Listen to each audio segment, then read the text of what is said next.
Good evening friends. ఈరోజు date వచ్చేసి September 12.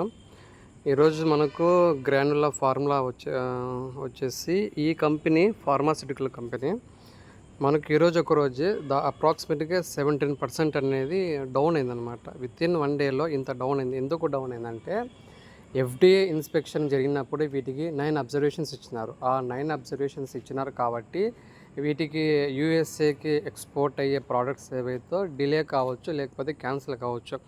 అందుకోసమే ఇది వితిన్ 1 డేలో అప్రాక్సిమేట్గా 17% డౌన్ అయ్యి ఎండ్ ఆఫ్ ది డే కల్లా 16.5% అనేది నెగిటివ్లో క్లోజ్ అయింది. సో ఇది ఒకటే రోజు ఇంత భారీగా పడింది కాబట్టి మేబీ రేపు తిరిగి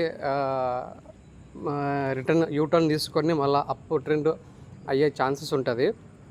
మీరు అప్రాక్సిమేట్ చూసుకుంటే ఆల్ టైమ్ హై 720 నుంచి ఇప్పుడు 564 అప్రాక్సిమేట్గా 25% అనేది డౌన్ అయింది. అందువల్లనే నేను ఈరోజు ఈ స్టాక్ను తీసుకోవడం జరిగింది.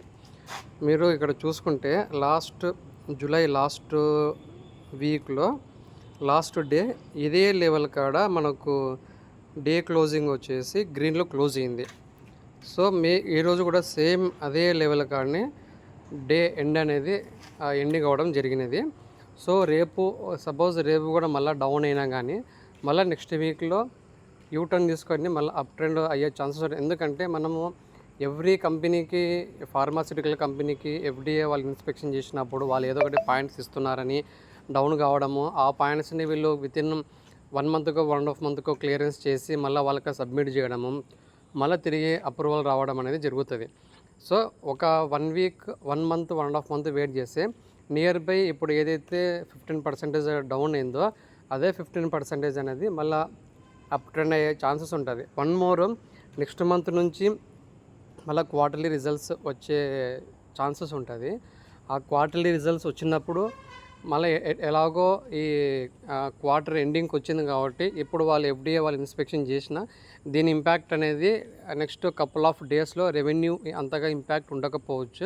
మనకు రెవెన్యూ జనరేట్ వచ్చినప్పుడు తిరిగి రిజల్ట్ బాగా వచ్చినప్పుడు మళ్ళీ యూటర్న్ తీసుకొని అప్ ట్రెండ్ అయ్యే ఛాన్సెస్ ఉంటుంది. ఎవరైనా ఇంత డౌన్ అయింది కదా ఇంకా డౌన్ అవుతుందాము బై చేయలేదంటే ఇది ఆల్రెడీ ఎఫ్ఎన్ఓ స్టాక్ గ్రాన్యులాస్ వచ్చేసి దీనిలో మీరు చూసుకుంటే ఎఫ్ఏఎస్ మ్యూచువల్ ఫండ్ వాళ్ళు ఉన్నారు, దాని తర్వాత వచ్చేసి ఎఫ్ఏఎస్ ఉన్నారు, డిఏస్ ఉన్నారు, రిటైలర్స్, ప్రమోటర్స్ అందరూ ఉన్నారు. కాబట్టి ఈ స్టాక్ ఎంత కింద పడితే అంత తొందరగా మళ్ళీ రికవర్ అయ్యే ఛాన్స్ ఉంటుంది. ఎవరికైనా తీసుకున్నాలనుకుంటే కానీ ఒకటేసారి లంసమ్ అమౌంట్ పెట్టి ఒక 1 మంత్ వెయిట్ చేసి మళ్ళీ కమ్బ్యాక్ ఒక 15%, 20% రిటర్న్ వస్తే కానీ మళ్ళీ ఎగ్జిట్ కావచ్చు.